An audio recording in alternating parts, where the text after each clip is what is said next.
আন্দোলনের মুখে ফ্যাসিস্ট কখনো ইসলামী ব্যাংকে প্রবেশ করতে পারে না। 7 দফা দাবি আদায়ের লক্ষ্যে ধারাবাহিক কর্মসূচির অংশ হিসেবে আজকে 16তম দিবসের এই কর্মসূচিতে উপস্থিত আছেন ইসলামী ব্যাংক সংস্থান গ্রাহক ফোরামের সম্মানিত কেন্দ্রীয় সভাপতি আমাদের শ্রদ্ধাভাজন অধ্যাপক নুরনবী মানিক, উপস্থিত আছেন ইসলামী ব্যাংক সংস্থান গ্রাহক ফোরামের সম্মানিত সেক্রেটারি আমাদের বিশিষ্ট ব্যবসায়ী মোতাসিম বিল্লাহ ভাই, উপস্থিত সম্মানিত গ্রাহকবৃন্দ, সাংবাদিক বন্ধুগণ, আইন শৃঙ্খলা বাহিনীর সম্মানিত সদস্যবৃন্দ, আসসালামু আলাইকুম রাহমাতুল্লাহ। আমরা 24 তারিখ রাতের আধারে যখন ফ্যাসিস্টের দোসর খুরশিদ আলমকে ইসলামী ব্যাংকের চেয়ারম্যান নিয়োগ দেওয়া হয়েছে, 25 তারিখে আমরা প্রেস ক্লাবের সামনে তাৎক্ষণিক আমরা মানববন্ধন করে তার ব্যাপারে গভর্নমেন্টকে সতর্ক করে দিয়েছিলাম।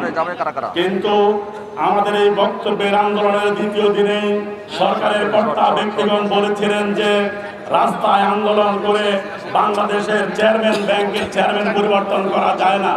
সেদিন তার প্রত্যুত্তরে আমরা বলেছিলাম ফ্যাসিস্ট পরিবর্তন আন্দোলন করেই করতে হয়, ফ্যাসিস্ট সেভাবে পালিয়ে যায়।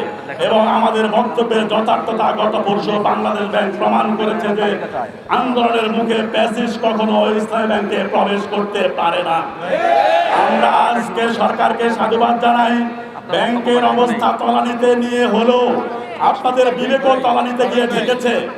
এরপরে যদি এই বিবেকের তলানিতে থাকার পরেও আপনারা যেরকম চেয়ারম্যানকে পদত্যাগ করিয়েছেন, পদত্যাগপত্র ভোট ব্যাংকে দিয়েছেন, ধন্যবাদ আপনাদেরকে। আমরা শুধু এই কথাটুকু বলে শেষ করতে চাই, আপনারা যেরকম আমরা শক্ত ছিলাম, আপনারা তখন শক্ত ছিলেন, আপনারা এখন স্বাভাবিক অবস্থায় আছেন। আমরা আজকে স্বাভাবিক অবস্থায় আপনাদেরকে স্মারকলিপি দিয়ে শুধু এতটুকু স্মরণ করে দিতে চাই, যেই শক্ত অবস্থান থেকে আপনারা অটল থাকতে পারেন নাই, চেয়ারম্যানকে সরে যেতে বাধ্য হয়েছে, সেই শক্ত অবস্থান থেকে যেহেতু আপনারা সরে এসেছেন, আল্লাহর ওয়াস্তে আর গ্রাহকদেরকে কষ্ট দিবেন না, ব্যাংকও আর কষ্ট দিবেন না। অতি দ্রুত চলতি সপ্তাহের মধ্যে বাংলাদেশের ইসলামী অর্থনীতি, ইসলামী শরিয়া, সুদমুক্ত অর্থনীতির সাথে যারা বিগত দিনে যাদের লেনদেন অর্থনৈতিক অবস্থায় বাংলাদেশের রাজনৈতিক, সামাজিক এবং পারিবারিক অবস্থায় কোথাও তাদের কোনো ক্লেম নেই, কোনো দুর্নীতি নেই, এরকম একজন পরিচ্ছন্ন গোয়েন্দা বাহিনী দিয়ে ডিজিএফআই এনএসআই দিয়ে তার ব্যক্তিগত জীবন তদন্ত করে কোনো রাজনৈতিক দলের পরিচয় প্রয়োজন নেই। শুধুমাত্র একজন ব্যাংক প্রেমী, ইসলামী অর্থনীতি প্রেমী, বাংলাদেশ প্রেমী, লুটেরা না হলে হয় এরকম একজন স্বচ্ছ সজ্জন ব্যক্তিদের সমন্বয় অতি সত্ত্বর চেয়ারম্যান এবং বোর্ড গঠন করে গ্রাহকদেরকে তাদের ব্যবসায় মনোযোগ দিবেন। ইসলামী ব্যাংকে আগামী দিনের সুস্থ অর্থনৈতিক অবস্থায়, স্বাভাবিক অবস্থায় ফিরে আনার ক্ষেত্রে আপনারা ভূমিকা রাখবেন।